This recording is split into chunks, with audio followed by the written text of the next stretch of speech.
Hello friends, welcome to iconic nursing academy. आज हम पढ़ेंगे another eye disorder which is refractive error.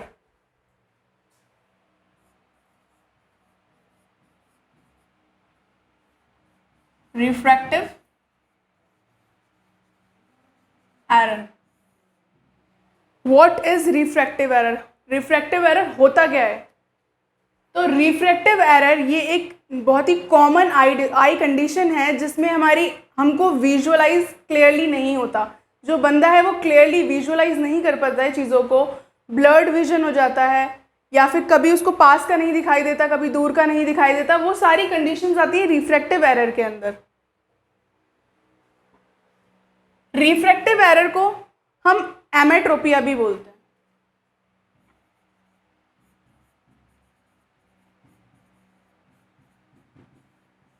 एमेट्रोपिया क्या होता है? इसमें रिफ्रैक्टिव एरर की कंडीशन प्रेजेंट रहती है। एमेट्रोपिया में रिफ्रैक्टिव एरर की कंडीशन प्रेजेंट रहती है। इसको क्या बोलते हैं? एमेट्रोपिया। रिफ्रैक्टिव एरर के मेनली 3 टाइप्स होते हैं।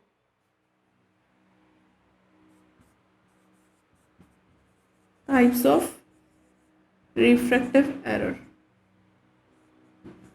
पहला है मायोपिया। पहला टाइप होता है हमारा मायोपिया। मायोपिया में क्या होता है? नियर साइटेडनेस होती है। नियर साइटेडनेस मतलब हमें दूर का नहीं दिखाई देता। जो बंदा मायोपिया से सफ़र कर रहा होता है उसको दूर की चीज़ें क्लियरली नहीं दिखाई देती हैं। इसको हम क्या बोलते हैं? Near sightedness. ठीक है। मायोपिया की कॉजेस क्या होते हैं? किस वजह से मायोपिया की कंडीशन अराइज होती है? पहले हम इसका प्रिंसिपल देखेंगे। इसका प्रिंसिपल क्या होता है?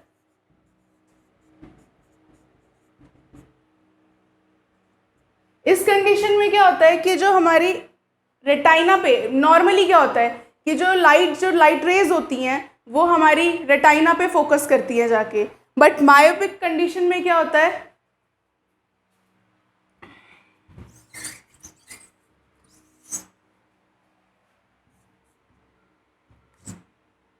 मायोपिया की कंडीशन में क्या होता है? ये हमारी आई है, ओके।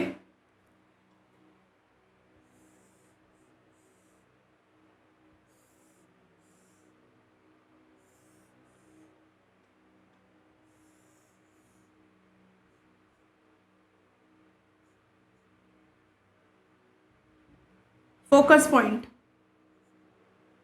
ये हमारी रेटाइना है और फोकस पॉइंट कहाँ है? In front of retina. Retina के फ्रंट साइड पे फोकस करती है लाइट रेज जाके बेंड होती हैं इन फ्रंट ऑफ रेटाइना। तो किस कंडीशन में होता है ये? मायोपिया की कंडीशन में। नॉर्मली क्या होता है? जो लाइट रेज जाती हैं वो कहाँ पे फोकस करती है? हमारे रेटाइना पे फोकस करती हैं। बट मायोपिक कंडीशन में क्या होता है कि जो लाइट रेज जाती हैं वो बेंड होती हैं और कहाँ पे फोकस करवाती हैं? रेटाइना के फ्रंट साइड में, इन फ्रंट ऑफ रेटाइना। ठीक है। इसको हम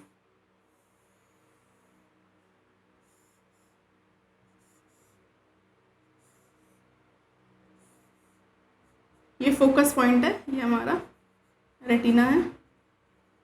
ठीक है। अब इसमें क्या होता है? इसके कॉजेस क्या होते हैं? इसके कॉजेस क्या होते हैं? कारण, सबसे पहला कारण है axial myopia. Axial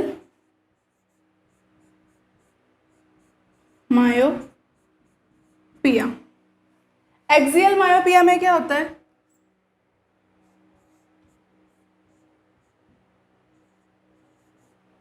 axial myopia में क्या होता है? जो हमारी आई बॉल है, आई बॉल का जो एंटीरियर पोस्टीरियर लेंथ होती है, एंटीरियर पोस्टीरियर जो उसकी लेंथ होती है वो 1 mm इंक्रीज हो जाती है। वो इंक्रीज हो जाती है, मतलब इन शॉर्ट क्या होता है? इसमें क्या होता है? एक्सियल मायोपिया में जो हमारी आई बॉल का एंटीरियर और पोस्टीरियर सरफेस है वो इंक्रीज हो जाता है, उसकी जो लेंथ होती है वो इंक्रीज हो जाती है। अब लेंथ इंक्रीज हो जाती है, बट नॉर्मल लेंथ होती क्या है, एक्सियल जो हमारी आई बॉल होती है, आई बॉल की जो एंटीरियर पोस्टीरियर लेंथ होती है वो एक्चुअल में होती कितनी है? तो नॉर्मल जो होती है वो कितनी होती है? 23 mm टू 24 mm, ठीक है, नॉर्मल ये होती है। और अगर इंक्रीज हो जाए 1 mm भी इंक्रीज हो जाए तो वो हमारा क्या हो जाता है? Axial myopia. एक्सियल मायोपिया, और इसी की वजह से मायोपिक कंडीशन अराइज होती है। दूसरा है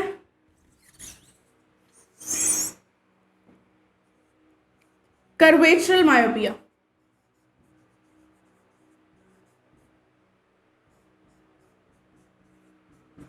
कर्वेचरल मायोपिया के अंदर क्या होता है? जो हमारा कर्वेचर होता है आई का, जो कॉर्निया का और जो हमारे लेंस का जो कर्वेचर होता है, उनका कर्वेचर वो इंक्रीज हो जाता है, ठीक है। जो हमारी आई का और हमारे आई के अंदर जो कॉर्निया होता है, कॉर्निया का और हमारे लेंस का जो कर्वेचर होता है वो इंक्रीज हो जाता है, उसको हम बोलते हैं कर्वेचरल मायोपिया।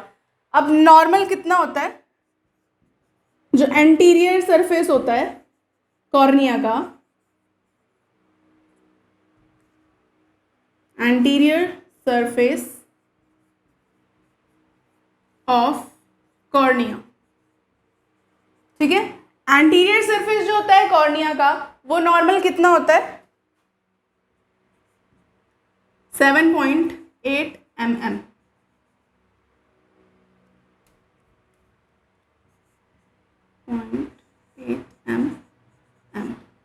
ओके। नॉर्मल कितना होता है? 7.8 mm जो एंटीरियर सरफेस होता है, और जो पोस्टीरियर सरफेस होता है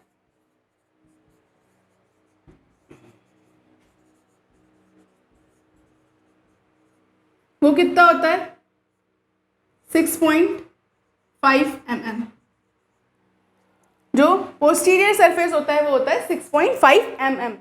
तो कर्वेचरल मायोपिया में क्या होता है? जो हमारी कॉर्निया और हमारी लेंस होती है उसका जो कर्वेचर है वो इंक्रीज हो जाता है, लेंस का और कॉर्निया का, जिसमें एंटीरियर सरफेस नॉर्मल 7.8 mm होता है और पोस्टीरियर सरफेस 6.5 mm होता है। तो ये इंक्रीज हो जाएगा, तो क्या कर्वेचरल मायोपिया की कंडीशन की वजह से मायोपिक कंडीशन अराइज हो जाएगी। देन नेक्स्ट कॉजेज, सबसे पहले हमने एक्सियल मायोपिया पढ़ा, देन कर्वेचरल, अब हम इंडेक्स मायोपिया। इंडेक्स मायोपिया के कारण कैसे हो जाता है? जो हमारा रिफ्रैक्टिव इंडेक्स है, रिफ्रैक्टिव इंडेक्स में चेंजेस आते हैं, मतलब जो रिफ्रैक्टिव इंडेक्स है वो इंक्रीज हो जाता है, ठीक है। रिफ्रैक्टिव इंडेक्स इंक्रीज हो जाने की वजह से मायोपिक कंडीशन अराइज होती है, ठीक है।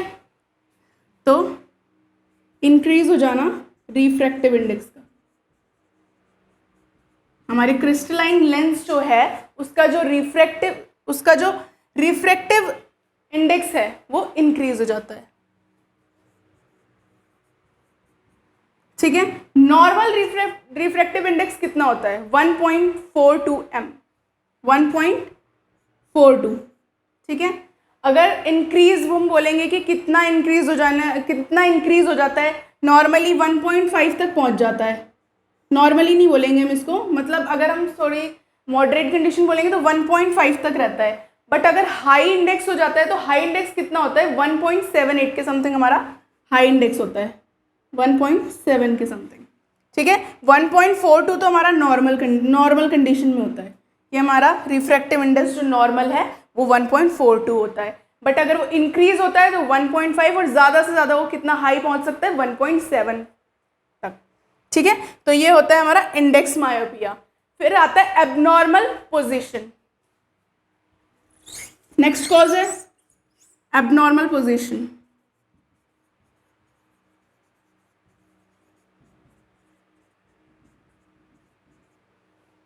तो एबनॉर्मल पोजीशन में क्या होता है? जो हमारी क्रिस्टलाइन लेंस है, ठीक है, उसका जो एंटीरियर डिस्प्लेसमेंट हो जाता है, लेंस का जो है वो एंटीरियर डिस्प्लेसमेंट हो जाता है, वो होता है एबनॉर्मल पोजीशन, ठीक है। जो नॉर्मल पोजीशन है हमारे आई बॉल की वो चेंज हो जाती है, ठीक है, उसको हम बोलेंगे अब नॉर्मल पोजीशन की वजह से मायोपिया हो गया। या फिर हम नेक्स्ट कॉज बता सकते हैं कि एक्सेसिव एकोमोडेशन होने की वजह से। अगर एक्सेसिव एकोमोडेशन हो जाता है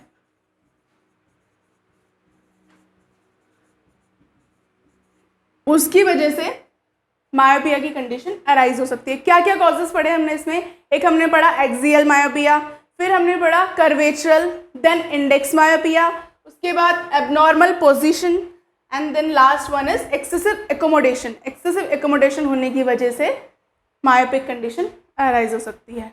अब इसके भी टाइप होते हैं, मायोपिया के अंदर भी कुछ टाइप्स होते हैं।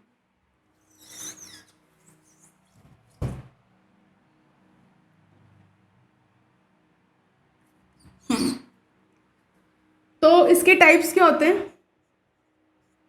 पहला है कंजेनाइटल।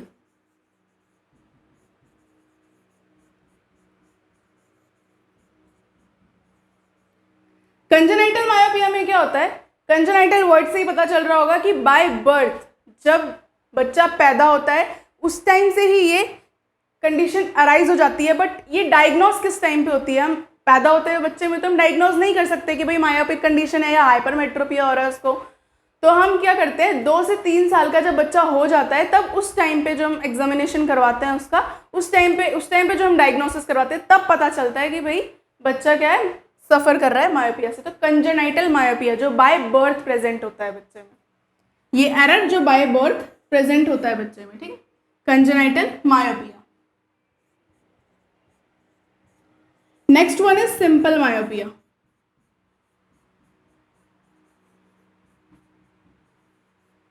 सिंपल मायोपिया में क्या होता है, ये किसी भी, हम एक बोल सकते हैं कि किसी डिजीज कंडीशन की वजह से अराइज नहीं होता या फिर कोई डीजेनरेशन की वजह से मायोपिया अराइज नहीं होता।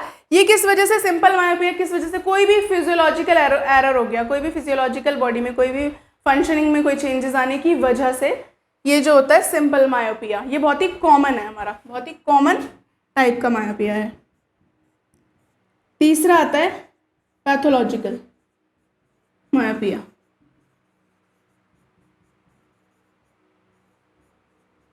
ठीक है, या फिर हम इसको बोल सकते हैं डीजेनरेटिव मायोपिया।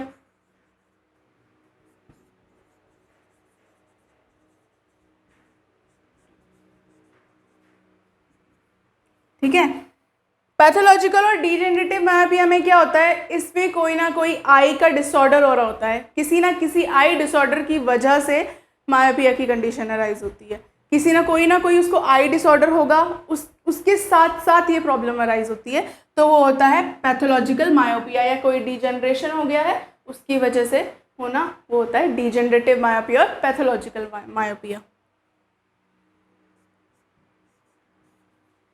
हमने पहले पढ़ा कंजेनाइटल मायोपिया, देन हमने पढ़ा सिंपल मायोपिया, फिर पैथोलॉजिकल मायोपिया और डीजेनरेटिव मायोपिया, सेम चीज हो गई। लास्ट है acquired myopia.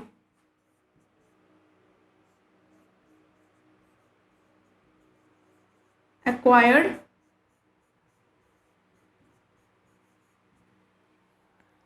Myopia. Acquired myopia के अंदर जो हमने अभी कुछ कॉजेस पढ़े थे वो सारे कॉजेस आ जाएंगे, जैसे एक्सियल मायोपिया हो गया, या इंडेक्स मायोपिया हो गया, या फिर ड्रग इंड्यूस मायोपिया। ड्रग्स लेने की वजह से भी जो पर्सन होता है उसको ब्लड दिखाई देता है क्लियरली, वो विजुअलाइज नहीं कर पाता चीज़ों को, तो ड्रग इंड्यूस मायोपिया। तो ये सारे मायोपियाज इसके अंदर आ जाएंगे एक्वायर्ड मायोपिया के अंदर। इंडेक्स मायोपिया हो गया, ड्रग इंड्यूस मायोपिया हो गया, एक्सियल मायोपिया हो गया, कर्वेचरल मायोपिया हो गया, ये सारे किस चीज़ के अंदर आ जाएंगे, एक्वायर्ड मायोपिया के अंदर। तो ये थे हमारे टाइप्स मायोपिया के, congenital myopia, simple myopia, pathological myopia और degenerative myopia, and last one is acquired myopia.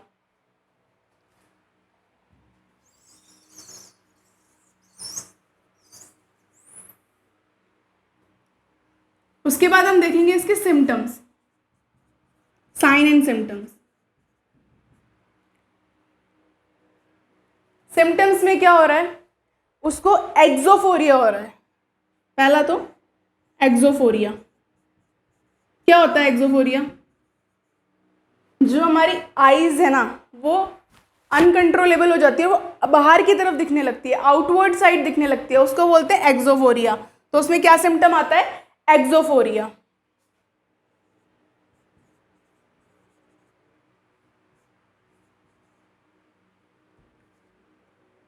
Poor distant vision, मतलब ज्यादा दूर का हमें नहीं दिखाई देता, ज्यादा दूर का क्लियरली नहीं दिखाई देता है, वो होता है poor distance vision. Asthenopic symptom,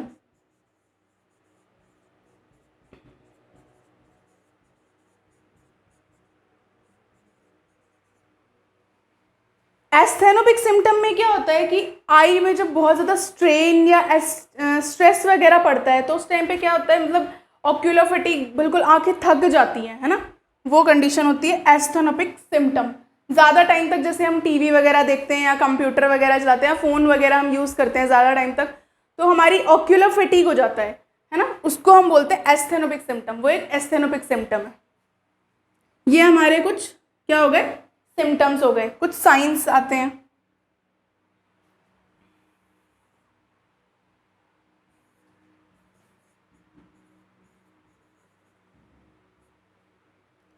इसमें क्या होता है?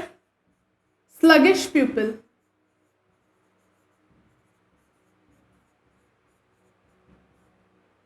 मतलब स्लगिश प्यूपिल क्या होता है? प्यूपिलरी रिस्पॉन्स जो होता है ना हमारा, वो स्लो हो जाता है, उसको हम बोलते हैं स्लगिश प्यूपिल।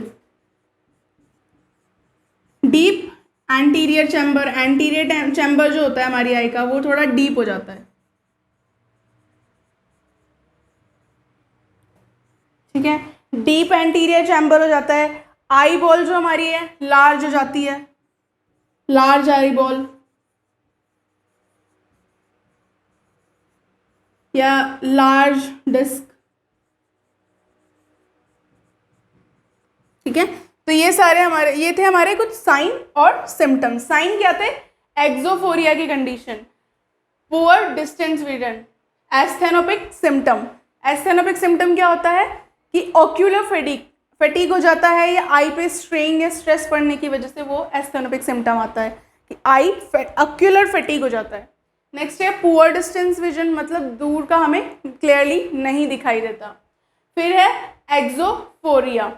एक्सोफोरिया में क्या होता है कि आई जो है आउटवर्ड, बाहर की तरफ दिखने लगती है, ऐसे बाहर की तरफ आने लगती है आई, आउटवर्ड बाहर की तरफ आना, उसको बोलते हैं एक्सोफोरिया, ठीक है। और साइंस क्या क्या थे? स्लगिश प्यूपिल, स्लगिश प्यूपिल मतलब जो प्यूपिलरी रिस्पॉन्स है वो स्लो हो जाता है हमारा, डीप एंटीरियर चैम्बर हो जाता है, और लार्ज बॉल और लार्ज डिस्क, आई बॉल जो हमारी लार्ज हो जाती है और लार्ज डिस्क हो जाती है, ठीक है। ये थे हमारे साइन एंड सिम्टम्स।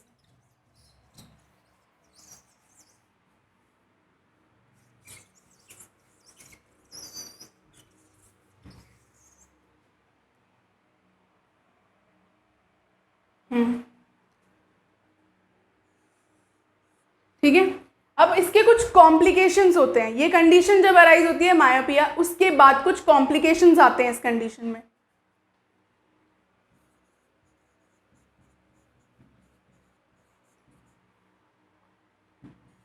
कॉम्प्लिकेशंस आते हैं जैसे कि रेटाइनल डिटैचमेंट,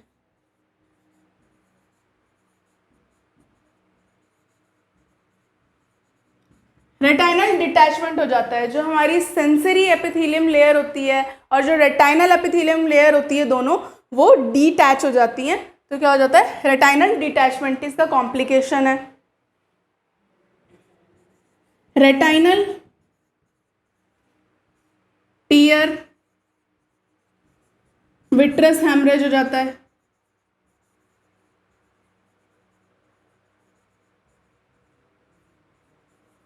ठीक है। रेटाइनल टीयर विट्रस हैमरेज हो गया। Posterior cortical cataract, this is also a complication of myopia, ठीक है। और क्या होता है? Primary open angle glaucoma, primary open angle glaucoma हो जाता है इसके कारण, प्राइमरी ओपन एंगल ग्लूकोमा। तो क्या क्या कॉम्प्लिकेशंस आते हैं हमारी मायोपिया कंडीशन में? रेटाइनल डिटैचमेंट हो जाता है, रेटाइनल टियर विट्रस हैमरेज हो जाता है, posterior cortical cataract, primary open angle glaucoma, ये सारे क्या हैं इसके कुछ कॉम्प्लिकेशंस हैं। उसके बाद इसका ट्रीटमेंट क्या करते हैं?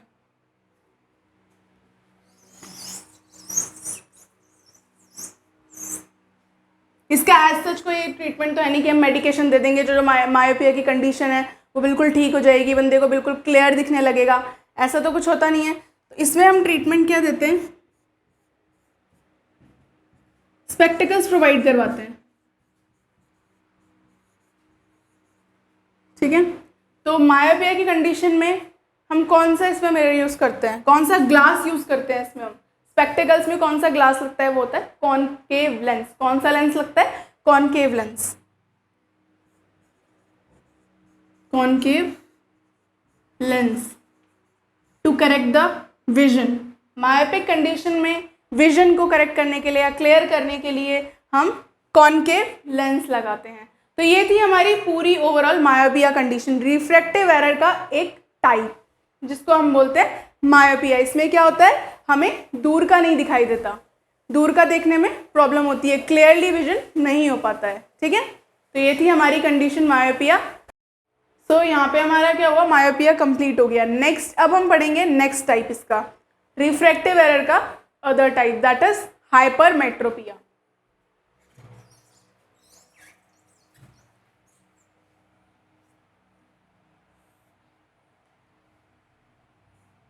सेकेंड टाइप क्या है? हाइपर मेट्रोपिया, ठीक है। हाइपरमेट्रोपिया, हाइपरमेट्रोपिया को हम और क्या कहते हैं? जैसे मायोपिया को हम नियर साइटेडनेस बोलते थे, हाइपरमेट्रोपिया को हम क्या बोलेंगे? फार साइटेडनेस।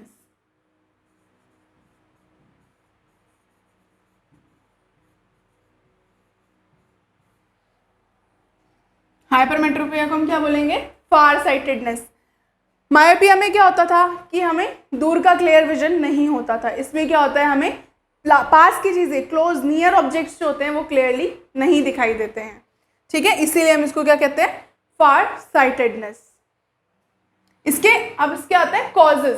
पहले हम इसके प्रिंसिपल देखते हैं। प्रिंसिपल क्या है इसका? उसमें क्या था, जो हमारी लाइट रेज थी वो कहाँ पे फोकस कर रही थी?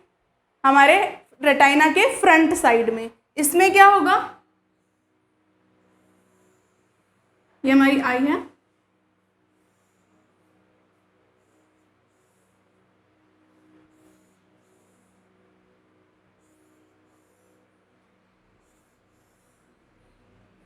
फोकस कहाँ पे किया जा रहा है? रेटाइना की बैक साइड पे, बिहाइंड द रेटाइना। उसमें मायोपिया की कंडीशन में क्या था कि फोकस हो रहा था रेटाइना की फ्रंट साइड पे। इसमें क्या है, रेटाइना के बिहाइंड हमारा फोकस हो रहा है ऑब्जेक्ट। यहाँ पे हमारा कोई भी ऑब्जेक्ट है,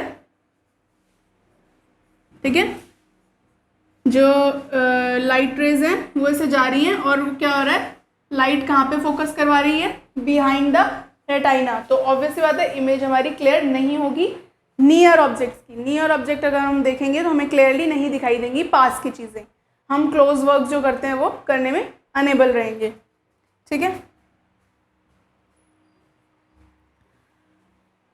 उसके बाद आता है हमारे कॉजेज। कॉजेज क्या होते हैं? इसका कॉजेज पहला वही है जो हमने मायोपिया में पढ़ा था, एक्सियल हाइपरमेट्रोपिया। एक्सियल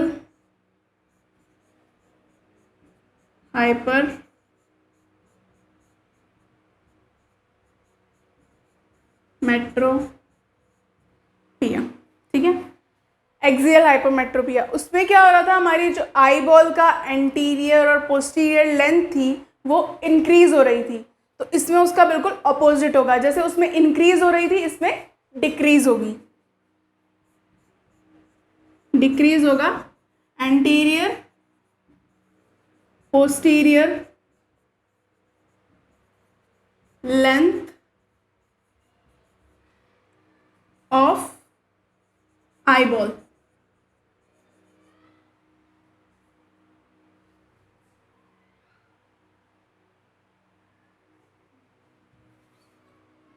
तो जो एंटीरियर पोस्टीरियर लेंथ होगी आई बॉल की, इसमें क्या हो जाएगी, वो डिक्रीज हो जाएगी. नॉर्मल क्या थी, 23 mm टू 24 mm. ये नॉर्मल थी, तो इसमें क्या हो जाएगी, डिक्रीज हो जाएगी. उसके बाद है नेक्स्ट कर्वेचरल हाइपरमेट्रोपिया. ठीक है, कर्वेचरल हाइपरमेट्रोपिया में क्या होता है, कर्वेचरल हाइपरमेट्रोपिया में क्या होता है, जो हमारी कॉर्निया है और जो हमारा लेंस है उसका जो कर्वेचर है उसमें वो डिक्रीज हो जाता है. मायाबिया की कंडीशन में क्या था, वो चीज़ इंक्रीज हो रही थी और इसमें क्या हो जाएगी, वो चीज़ डिक्रीज हो जाएगी. जो कॉर्निया और लेंस का कर्वेचर है वो डिक्रीज हो जाएगा. ठीक है, नॉर्मल कितना था, एंटीरियर सरफेस जो कॉर्निया का था वो नॉर्मल कितना था, 7.8 mm और पोस्टीरियर 6.5 mm. तो ये क्या हो जाएगा, वो डिक्रीज हो जाएगा. मायाबिया की कंडीशन में इंक्रीज हो रहा था और इसमें डिक्रीज हो जाएगा. पहला टाइप हमने पढ़ा एक्सियल हाइपरमेट्रोपिया और सेकंड हमने पढ़ा कर्वेचरल हाइपरमेट्रोपिया. ओके, तो नेक्स्ट टाइप है हमारा इंडेक्स हाइपरमेट्रोपिया. इसमें जो रिफ्रैक्टिव इंडेक्स है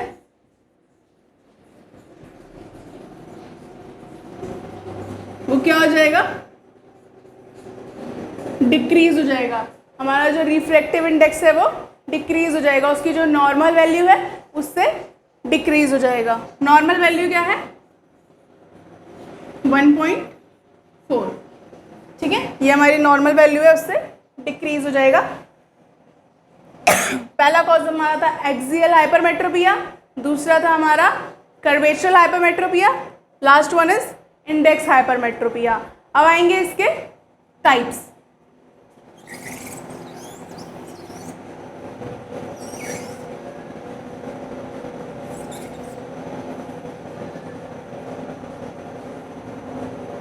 ओके,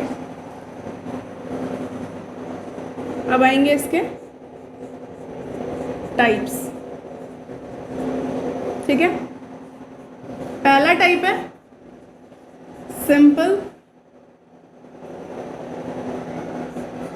हाइपरमेट्रोपिया. ठीक है, क्या टाइप है पहला, सिंपल हाइपरमेट्रोपिया. तो सिंपल हाइपरमेट्रोपिया में क्या होता है, बायोलॉजिकल वेरिएशंस की वजह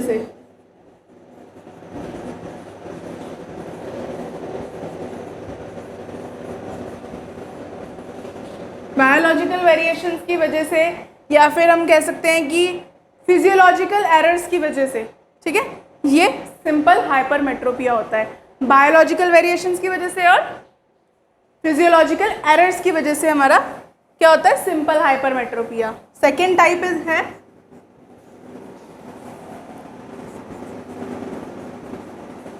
पैथोलॉजिकल हाइपरमेट्रोपिया.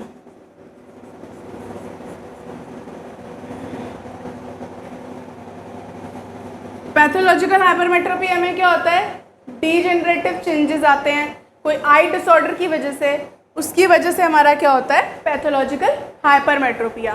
तो इसके दो टाइप है, सिंपल हाइपरमेट्रोपिया और pathological hypermetropia.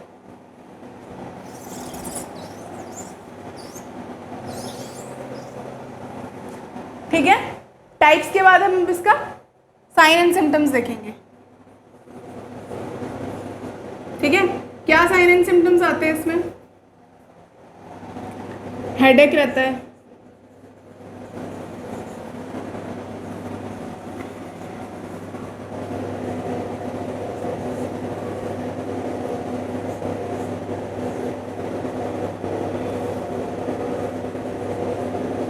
unable to visualize near objects,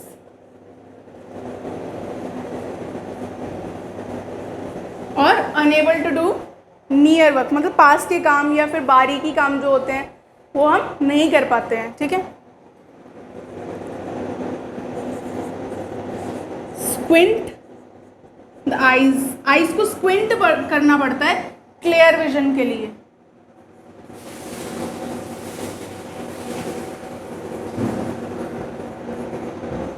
squint the eyes for clear vision, clear vision के लिए आई को हमें स्क्विंट करना पड़ता है, ठीक है। बर्निंग सेंसेशन भी होती है कभी कभार हमें आई में, मतलब, और अराउंड द आई जो है ना एक होता है, बहुत ज़्यादा पेन होता है अराउंड द आई, हमें आई एक होता है। क्यों होता है? कोई आई स्ट्रेन, आई में स्ट्रेस या स्ट्रेन पड़ने की वजह से क्या होता है, आई एक होता है अराउंड द आई, ठीक है। ये हमारे साइन एंड सिम्टम्स। हेडेक हुआ, पास की चीज़ें देखने में प्रॉब्लम हुई, स्क्विंट करना पड़ा आईज को विजुअलाइज क्लियरली विजुअलाइज करने के लिए ऑब्जेक्ट्स को, आई एक हुआ, बर्निंग फील हुआ आई में, और आईज में स्ट्रेस और स्ट्रेन पड़ने की वजह से ये सारी चीज़ें हुई, ठीक है। ये थे हमारे साइन एंड सिम्टम्स हाइपरमेट्रोपिया के। अब इसका ट्रीटमेंट,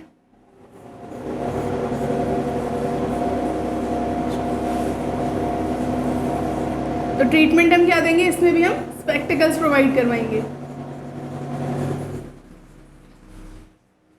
तो इसमें कौन सा लेंस यूज होता है? मायोपिया में हमने किया था कॉनकेव लेंस यूज, इसमें हम करेंगे convex lens use,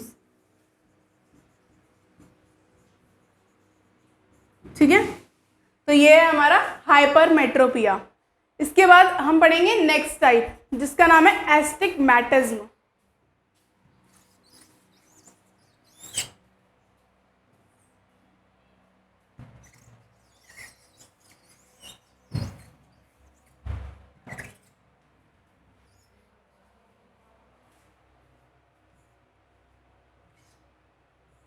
Third type is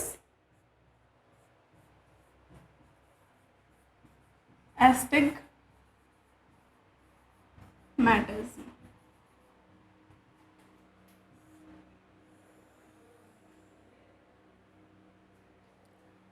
first myopia condition में क्या था?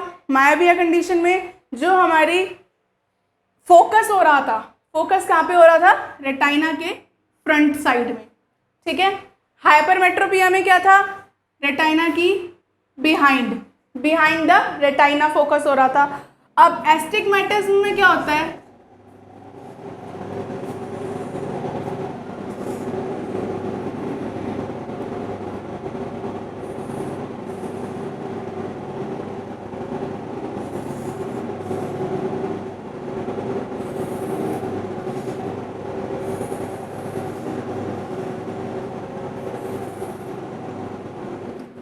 इसमें क्या दिख रहा है? उससे हमने मायोपिया में देखा था कि यहाँ रेटाइना के फ्रंट साइड पे एक जगह फोकस हो रहा था। हाइपरमेट्रोपिया में हमने देखा था कि रेटाइना के बिहाइंड फोकस हो रहा था। अब ये एस्टिग्मैटिज्म में क्या होता है? जो रेटाइना है ना, उसके डिफरेंट पॉइंट्स पे फोकस होना, या फिर उसके बिहाइंड या फ्रंट में, मतलब एग्जैक्ट रेटिना पे फोकस नहीं होता है। एग्जैक्ट रेटिना पे फोकस नहीं होगा, या तो बिहाइंड द रेटाइना या फिर फ्रंट ऑफ रेटाइना, या फिर डिफरेंट पॉइंट्स पे जो है फोकस होगा लाइट का। क्या है? डिफरेंट पॉइंट्स पे रेटिना पे एग्जैक्टली फोकस नहीं किया जाएगा। कहाँ पे फोकस होगा? उसके डिफरेंट पॉइंट्स पे, उसके बिहाइंड या उसके फ्रंट साइड, वो होता है एस्टिग्मैटिज्म।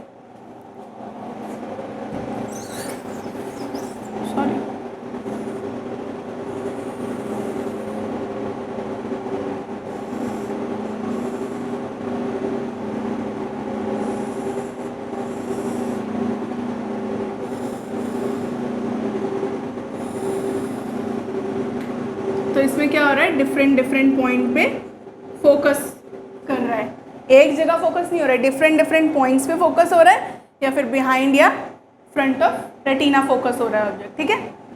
तो ये हमारा होता है एस्टिग्मेटिज्म। अब इसके क्या होता है कॉजेज। कॉजेज क्या है, ये ड्राई आई, जिनकी ड्राई आई होती है उसमें देखने को मिलता है।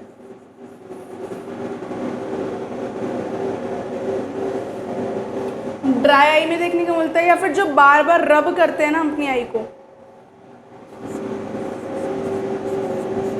उनमें देखने को मिलता है, बार बार रब करने की वजह से। या फिर एबनॉर्मल कर्वेचर, हमारे कॉर्निया या लेंस का जो कर्वेचर है वो एबनॉर्मल हो जाता है, उसमें देखने को मिलता है एबनॉर्मल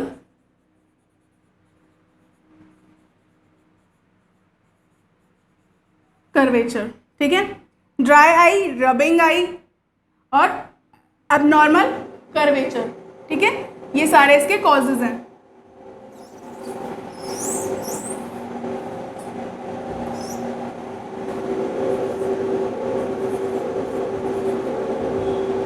तो कॉजेज के बाद आते हैं इसके sign and symptoms. Sign and symptoms क्या क्या होंगे, हेडेक हो सकता है, ब्लर्ड विजन,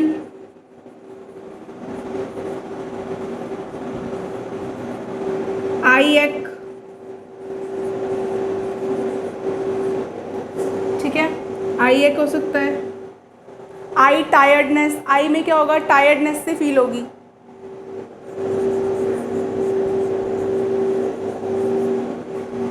ठीक है, तो ये क्या है इसके साइन एंड सिम्टम्स हैं।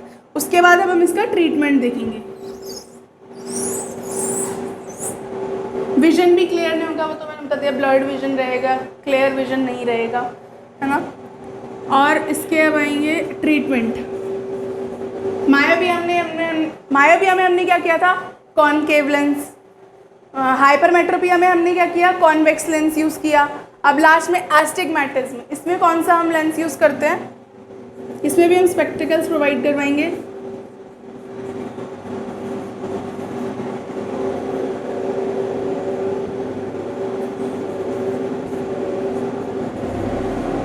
सिलेंड्रिकल या फिर स्फेरिकल, ठीक है, सिलेंड्रिकल या फिर स्फेरिकल लेंस हम उसको प्रोवाइड करवाएंगे एस्टिग्मेटिज्म की कंडीशन। तो ये था हमारा overall refractive error. So thank you.